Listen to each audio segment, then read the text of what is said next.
யாக்கோபென்னும் சிறு பூச்சியே பயப்படாதே, நான் துணை நிற்கிறேன்.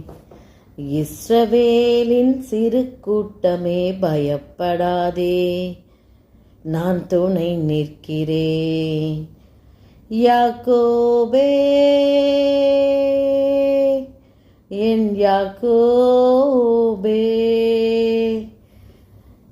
கர்த்தருடைய பரிசுத்த நாமத்துக்கு ஸ்தோத்திரம். பிரியமானவர்களே, இந்த 101ஆம் நாளுக்கான விசுவாச அறிக்கை, அது சங்கீதம் 14ஆம் அதிகாரம் 7ஆம் வசனம்.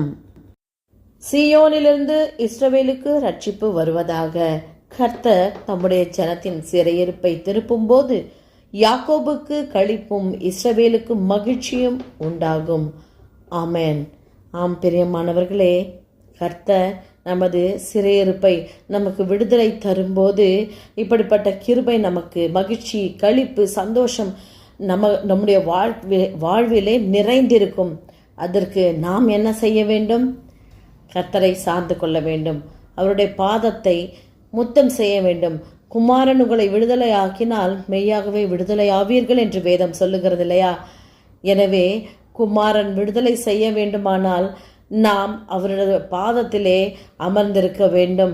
அவரிடத்திலே கர்த்தாவே சொல்லும், நான் என்ன செய்ய சித்தமாயிருக்கிறேன், நான் என்ன செய்ய வேண்டும் என்று அவருடைய பாதத்தில் அமர்ந்து தாழ்த்தி நம் விண்ணப்பம் பண்ணும் பொழுது நம்முடைய தாழ்மையை பார்த்து கர்த்தர் நமக்கு கிருபை அளிப்பார்.